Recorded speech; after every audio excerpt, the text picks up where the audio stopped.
Good afternoon, ladies and gentlemen, and welcome to another episode of The World Around Us. I'm Wayne J. Bertram, world-renowned anthropologist, author, and screenwriter. Today's guest is flown all the way from Ethiopia. His name is Ramzi Ziad, and he's currently a full-time student in the United States pursuing a degree in psychology. Hopefully, Mr. Ziad will be able to give all of our viewers, as well as our listeners at home, a better understanding of Ethiopia and their intriguing culture.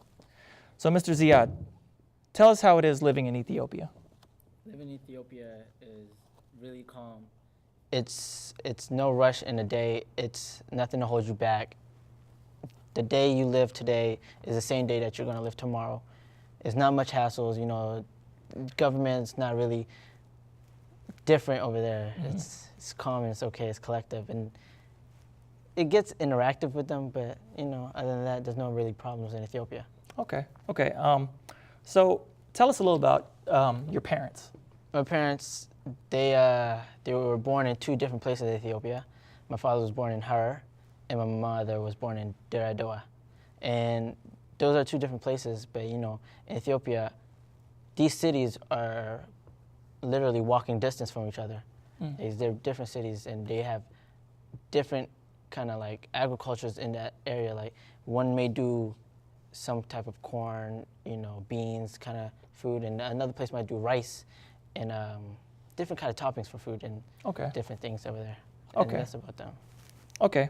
So when your parents came over, how was it adjusting for them in a new country? I did ask them, and over there, you know, it's not much violence as it is here. Mm-hmm. It's not much corrupt stuff going on. It's, you know, simple there. They know everybody. Everything's friendly.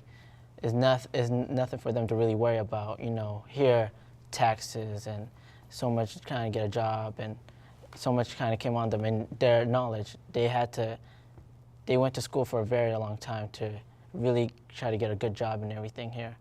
And it was I guess you could say it was a little bit difficult for them here. Mm-hmm. You know, trying to learn English and everything. Mm-hmm. But I see they made it out. So you say they went to school. You mean like college or high school? Yeah, my dad went to college at University of Texas. Oh, okay. He got his PhD in business. Oh, really? He did. That's nice. I try to hide that from you. My mom, she did go to Crossland. Mm-hmm. She went to Crossland High School. She graduated from there. And my dad got a government job, USPTO, Patent and Trademarks offices. And from there, my mom also worked with him. And from that on, that's how they got their jobs and to school and everything. So that's when they first came to America. They went directly to school, started working. Yes, sir. Okay. So what do your parents do now? My father franchised with like companies, and he's you know just making money like that. He's franchising and you know making business. He tried to do you know, buying houses from banks, you know, fixing them up and selling them for a while. He tried to do that. And my mom is still with the USPTO Patent and Trademarks. Okay. She's still with that business. Okay. Yes, okay, cool. So how was your life growing up as an Ethiopian in America? For me, it wasn't really that hard. I'm not gonna lie. Maybe going over there was hard for me. Yeah. I had to, when I visited, it was very hard and different over there too. I'm so accustomed to technology here. Over there, it's not really given. Mm-hmm. You know, internet, no days. So you wasn't like never ever ridiculed or made fun of? Oh, like that? The way I look now, I don't look Ethiopian. Unless an Ethiopian saw me, they can tell. You don't look Ethiopian? I don't look Ethiopian? Have you ever met another Ethiopian? You're right. You're right. That's what I thought. Okay. So it's really hard for you to say, look at me and be like, he's Ethiopian. But another Ethiopian saw me, it'd be... Oh, because a lot of people would probably come off as he's Indian or Israeli or Muslim. Something like that. Yeah. Were you about to say Muslim? No. Oh, okay. So when you went to Ethiopia, like were you accepted? Even though you were Americanized? Were they panhandling pretty much like, he's rich? It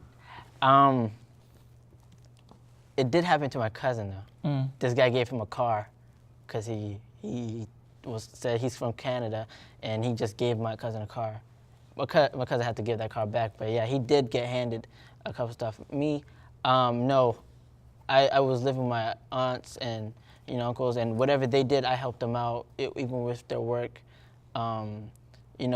going and getting food, goat, and like chicken and stuff like that. I also helped. I wasn't handed anything, but Okay. over there it was friendly. I spoke their language, and it wasn't nothing hard. Okay, so It's no violence. so you speak what do they speak in Ethiopia? They speak tons of different languages. They speak Gaysanan, Amharic. That one is on Google, and Arabic. They speak Arabic there.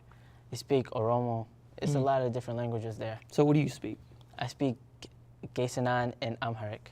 Could you say something in either or? Azove asana hoger oku asana. That means if I talk like this is how it sound. Oh, okay. I mean, I wouldn't really know what you want me to say. No, that's fine. That's Cool. definitely fine. All You right. just blew my mind. So you still have family over there. Yes, sir. So how would you describe the standard of living? If you were an everyday Ethiopian? Standard of living of Ethiopian, that's pretty hard. Because here, like I said, AC, technology. Over there, it's really, really hard. The heat, it's always harder. Ethiopia is close to the equator, so it's very hot. And to eat, you have to go out, and there's no processing plant. They call a butcher over, and the butcher will, slaughter that animal, and that's when you take it, and he'll debone it and everything. He'll shred it up, and that's when you take it. You chop the meat, you clean it, and Do you guys eat every cook part it. of the animal? Not every part, not like the eyes and teeth like that. Oh, no. okay, yeah. But every meat that could be consumed. Okay. So you're not like just mainly kosher. Yeah. Okay. Yes. Okay. So what is the current currency that you guys have in Ethiopia? Currency there, for us, is good. $1 here is $16 over there. So I go to the bank every other weekend, and I kind of just cash in a $5. I get so much back that and there's a lot of poor people on the streets, a lot of them, and I wouldn't mind giving them, A couple quarters. quarters, dollars, man, Oh. because I felt like I was rich over there. $1.16, $5. I don't know. He just gave me a whole stack, and I was like, okay, thank you, and that's it. 20s, it's ridiculous. I don't know. I just walked out with a lot of money, and I bought as many things as I want, but things are expensive there. Yeah. So Everything's pretty much like handmade. yes, everything is, took in time and everything, so that the value on a certain item is way more expensive. Okay. Vases, shirts, everything, food. Okay. Dang, that's something I didn't know. So would you say currently their economy's stable, or is it like Stable? I'd say stable. They're not worried at all, Gas, that's a different story. Gas is important everywhere, and it's probably going up. But their economy is pretty stable. They don't have no problems. okay? So is it? Yeah. Okay, I understand. They get a lot of stuff that we do. 360s, PS3s. Oh, really? A lot of things, yeah. I was surprised. I didn't So is this like in the major realize. cities or like the countries? as Major well? cities. Major Major cities. cities has it. Addis, that's the capital. They have the 360s and PS3 and a flat screen. They just got with flat screens, I guess. Are they I- like I- westernized in the major cities, or are they still? They are very they are cultural? westernized. They try to make pizza and stuff, but it's like tomato sauce with cracker. It's really thin and dry. It's not as good yet, but they're getting westernized over there. Okay. So, you say you're studying psychology. Yes, sir. How's that going, and what do you plan to achieve? I plan to be a clinical psychologist, talk to people about their problems with their minds, especially war veterans that come back.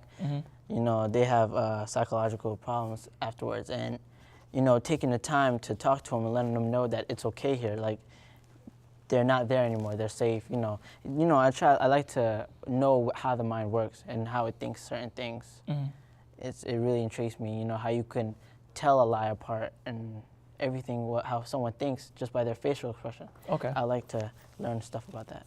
Okay. So have you met any war veterans, or actually went to talk to any and try to get One. involved? One, I have met one. He came by to one of my dad's stores one time, and I talked to him, and he was really.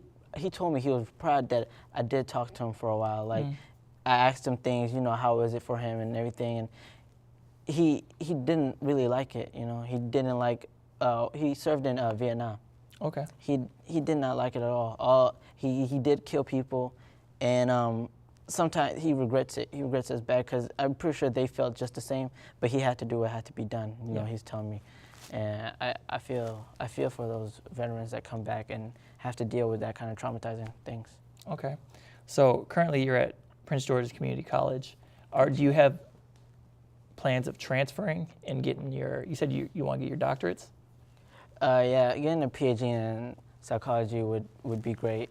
That means I mastered it. I know fully about it, and hopefully teaching a class about it. Helping other people get to the point where I am in that field. So you want to teach as an end result? I would like to teach. It's college students. I see how you can interact with your teacher here very well and get along and maybe have a one-on-one time study. It's really great. So compared to American schools, how would Ethiopian schools? Ethiopia schools are way harder. They're way harder. My father always constantly told me, by the time he got to 9th grade, he already knew about chemistry, calculus. They did calculus in 8th grade. And French is the second language there. So, he said by the time he got to 10th, he already knew French. And on top of that, I told you about the multiple languages that they know over there. Yes. He knows at least 10 languages or 12. And it's really hard over there. You have to interact with a lot of people around you, different kind of cultures. He knew different languages and all that, knowledge. Okay. And as I said, University of Texas. That's not something you can just get. He got a scholarship. No. Yeah. So he went to Egypt also to study school. Okay. So you're second or first generation in America. First generation. So how was the transfer from your dad and your mother coming to America?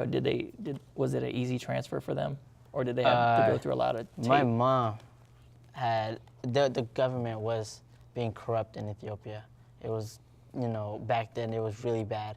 A war had broken out, and so a bunch of teens had fled. No one wanted to be drafted in anything, so a lot of teens had fled. My father was in Egypt. At that point, he was doing school before he got that scholarship from University of Texas. My mom had fled and went to Canada and lived her life there for a while till she came here. So how did they meet if your father was in Egypt and your mother was in Canada? Every summer it's a soccer tournament thing going on for Ethiopians where a bunch of them meet, and it still happens to this day. And this year it's in Ethiopia, but one day he met her there, and birds and the bees. It speaks for itself, right? Yeah.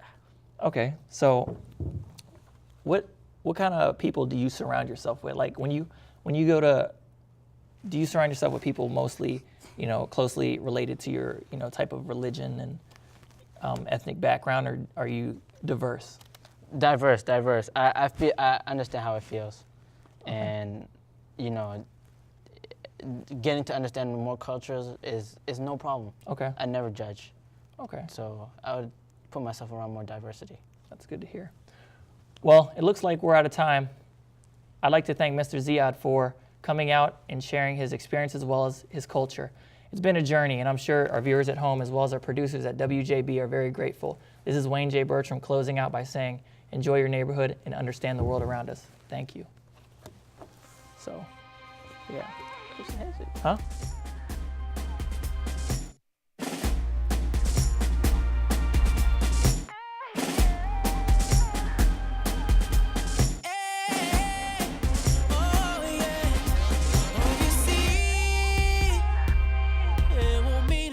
To me